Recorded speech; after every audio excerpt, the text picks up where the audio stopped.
Hello, everyone. This is Leonard de Guzman on the Life After D podcast with Emily Robinson. In this podcast, we go over divorce news. We go over some divorce advice.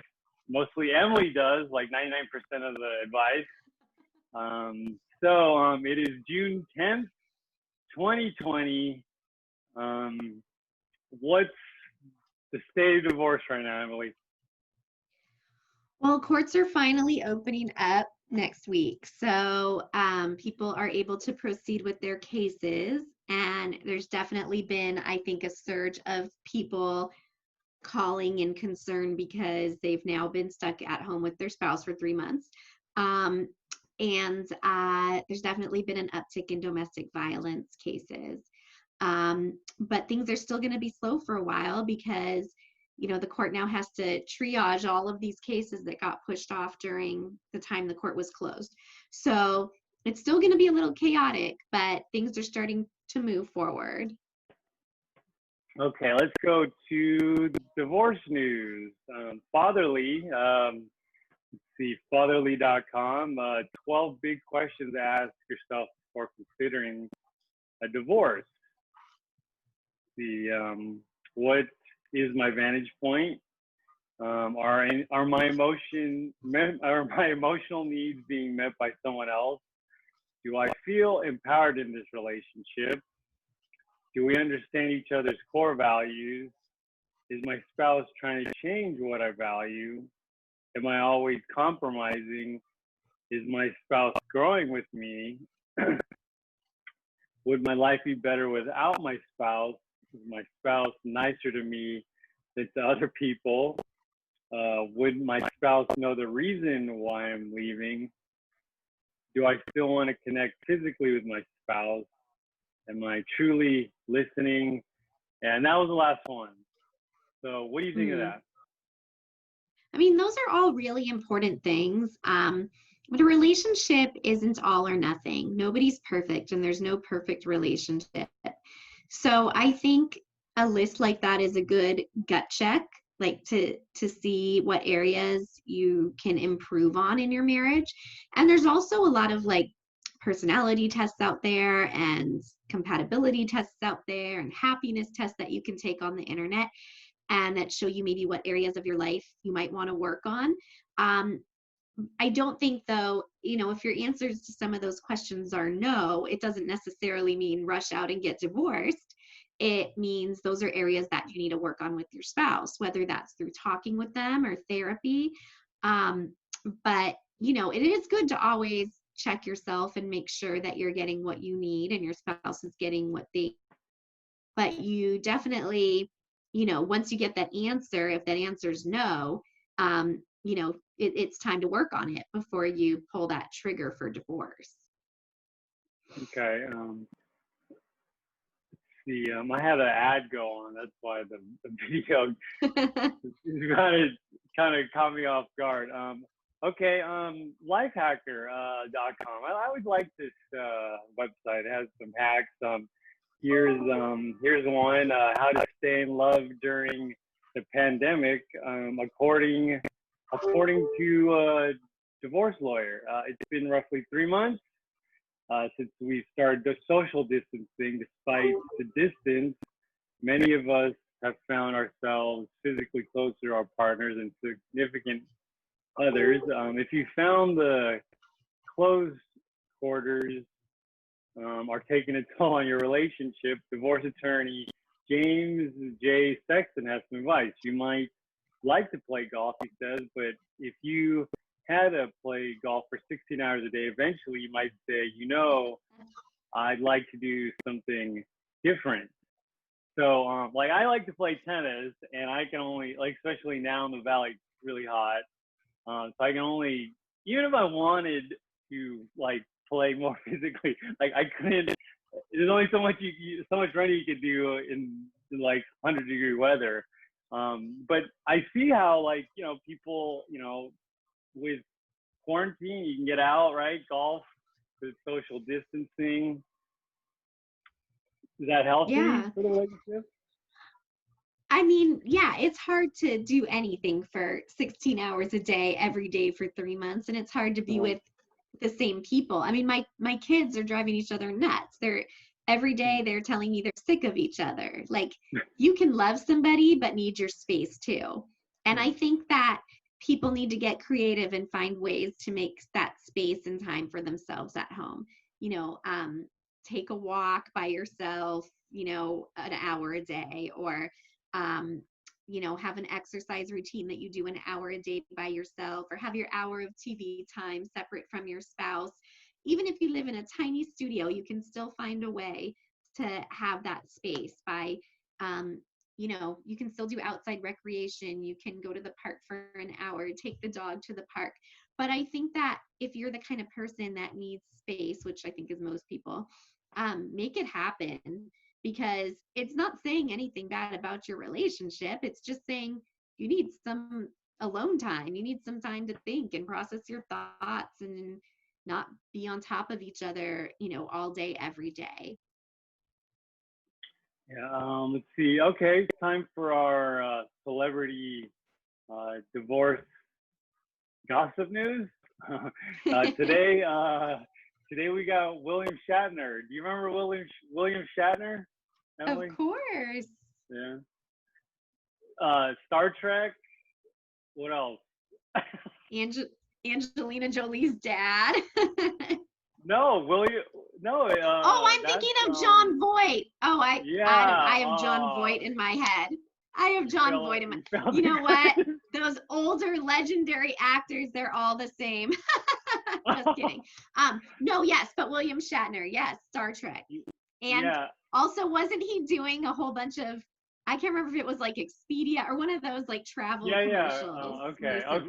There you go. There you go. You got the right one. Okay. So it Is says he getting here, a divorce? yeah, he said William Shatner reflects on his divorce from fourth wife. Nothing makes me sad at this age. The actor and his Oh, fourth wife of 18 years, Elizabeth Martin, finalized their split earlier this year. Nothing makes me sad at this age, the 89-year-old told UK's Mirror on Tuesday. It's all good here. I wish everyone well. The Star Trek icon had been with the 61-year-old horse trainer since 2001 until news broke that he had filed for divorce 4 days after her brother died. However, the outlet noted oh, the couple had been separated since February of last year. wow, he's Wow, so 89. fourth wife. What do you like? Yeah. So Well, I hope he had a prenup because, that's probably a lot to divide there. But I think it's hard to be married to an actor or celebrity or somebody in the spotlight. Um, and they're traveling a lot and not always around. And I think, I know people joke all the time about celebrity marriages don't last, but I work than people that aren't in the spotlight. Everybody's always watching you and commenting on you, and that's tough. And then it can be really tough on your spouse too. So it's not actually surprising when they've been through a few marriages, even four. It's disappointing to get divorced at 89, but it also doesn't mean you're not going to meet someone else, because you might. There's plenty of people that meet people no matter what age. Um, and, just as it sounds like they were married almost 20 years. So just as, things may not be the same for you 20 years ago as they are now, who knows, maybe they grew apart. But yeah, it's pretty common to hear about that when somebody's whole life is in the spotlight. okay, so like let's say like his attorney was like, hey, don't do a prenup for the four marriages. So his net worth gets cut in half, assuming let's say he's like I hate to say it, but like the breadwinner, 100%. So it would get cut in half every divorce, right? Well, yeah, but it's subject to whatever's already been cut. So in a way, it's like you start over because, you can't divide what was already divided. You're only dividing what you accrued during your marriage to this person going forward. But yes, like if he has to pay her alimony, you have to deduct from that the alimony that he's probably paying the other 3 wives. So her share is not going to be as high. But yeah, can you imagine paying alimony to 4 people? I mean, that, I mean, most of my clients can't even stomach the thought of paying alimony to 1 person. So it's pretty awful. I remember when, like reading about Robin Williams when he passed away, there were some articles about like his divorces, because he'd had a few divorces, and how they were just financially devastating. And because you have multiple divorces and you're paying this out multiple times. And even with a prenup, there can be, contesting the prenup, there can still be arguments about some things, and it can still be a challenge. Well, here's an interesting one from the timesofisrael.com. Woman granted religious divorce after husband refused for 14 years. Vicky Tazur's ex-husband filed for divorce in 2006 and left the country, leaving her unable to remarry. She won over $200,000 last year in lawsuit. An Israeli rabbinical court granted a religious divorce to a woman who was prevented from marrying for 14 years after her husband moved abroad. Vicky Tazur was granted a Jewish writ of divorce known as a get in Netanya on Sunday. Now, is this something that, I know this is probably different because there's different international laws. Does this ever happen in the U.S.? Yeah, so in the U.S. court, or in California, you can get a divorce, like a no-fault divorce, and the other person doesn't even have to consent to it. If one person wants it, you're going to get it. But that doesn't mean that the court won't touch your religious divorce. So in a lot of religions, like Judaism, there's a document called the get that you need from your spouse in order to be religiously divorced as well. And a lot of times, the spouse can hold that up because they're angry or whatever reason, and the court won't do anything about it. And it's something you have to get through another channel, through like either a religious type of arbitration or through your religious organization. So the court has, separation of religion and the state divorce. So I have had situations where the other spouse does not want to give the religious divorce, and that can cause challenges. You can still get the state divorce, but you may have to pursue other channels to get the religious divorce.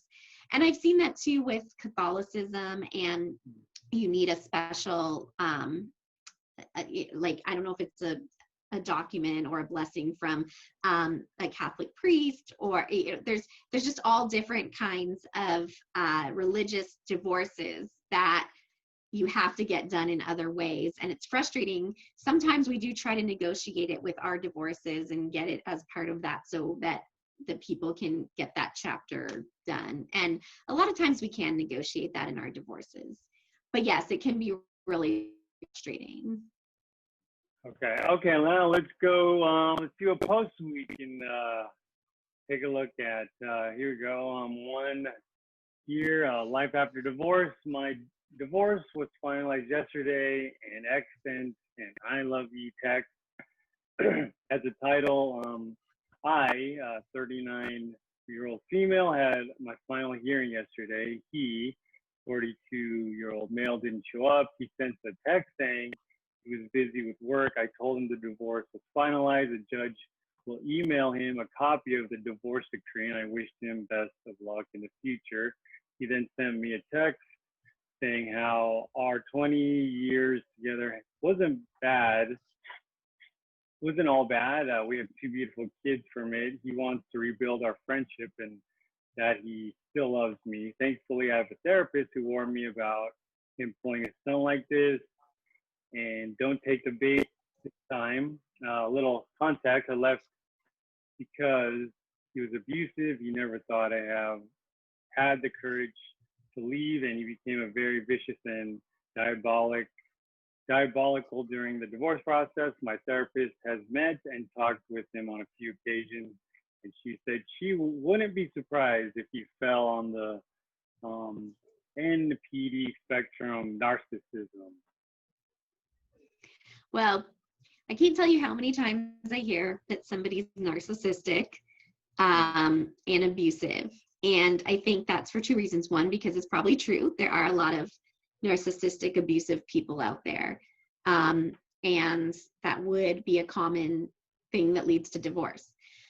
But on the other hand, people are always, when they're going through a divorce, talking about the other person's worst qualities and using terms that are diagnosis terms when that person may not truly be a narcissist in, like the DSM definition, but they act very selfish and full of themselves. So, I mean, it's an emotional experience, especially when you get your divorce papers back and it's finalized. It's bittersweet. Most people have mixed emotions about it. And, the thing about narcissists is there is some good. Like, they obviously were charming and you had fun times together. And, I think people have to be very careful, like this person was saying, about getting swindled back into the relationship. But you can still take the good memories and take them for what they're worth and know that there were some good times. And I don't think people are just good or bad. It's not just a black and white concept. People have some good and some bad. Keep the good memories for what they are and stay away from the bad part. Okay, here we go. We got some breakup songs. Hi everyone. I thought I'd post some of the songs I was listening to the first 2 to 3 months after the shock, finding out about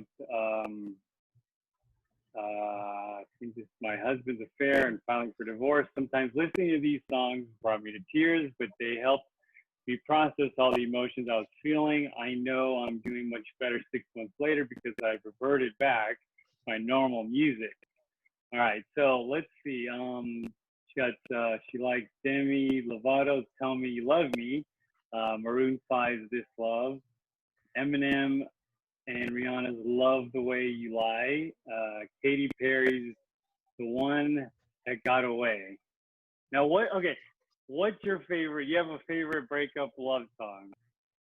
That's your. What's so funny is I actually try to stay away from like lawyer shows and depressing breakup shows and breakup love songs because it's so depressing. Like I do this all day, every day. And so when I leave work, I don't want to think more about breaking up. And I'd rather actually watch something happy. Like I'm a sucker for chick flicks and happy shows and comedies and happy love songs. But I do think that music is a really powerful way to really heal and a good outlet.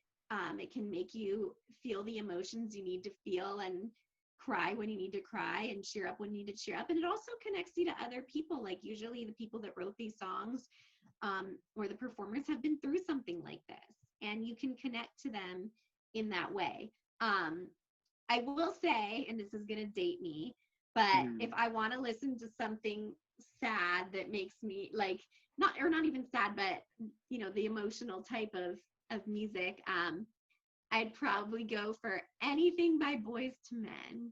That was my favorite in high school, and it's just always going to be my favorite. They're the best.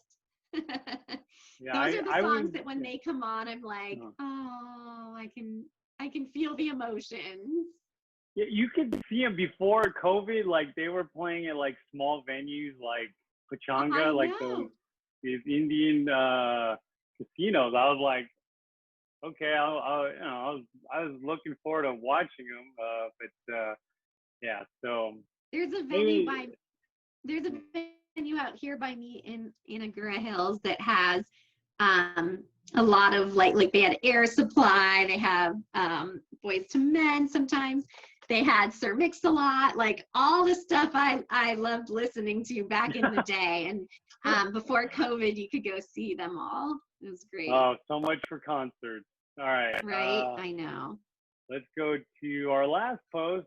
Son's birthday yesterday. Yesterday, my boy turned 5. It was the first birthday I wasn't with him, and it made me very sad. His mother sent me pictures of him blowing the candles and breaking his piñata. He looked very happy. Let's see.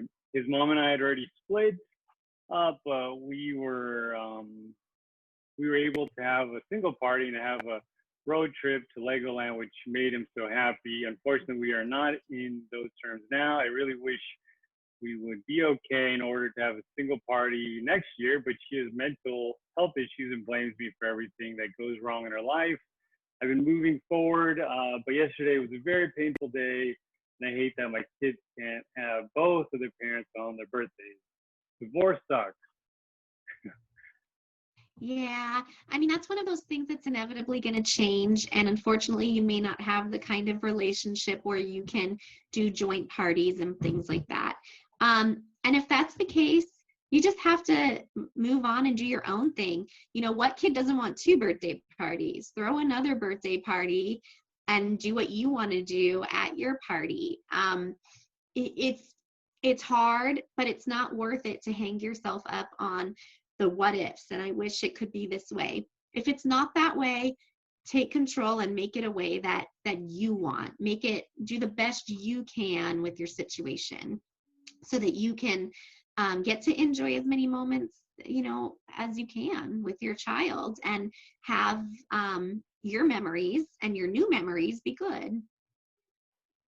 Okay. Oh, yeah. 2 birthday gifts. I mean, that's, Right? consolation. Yeah, kids just like this. So yeah. All right, that's the time we have for today. Um, any last words, Emily, before we close this thing?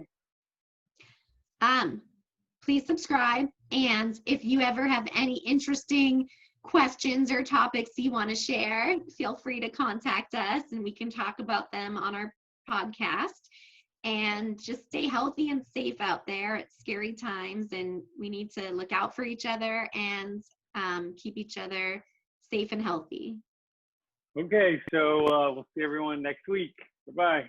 Bye, everyone.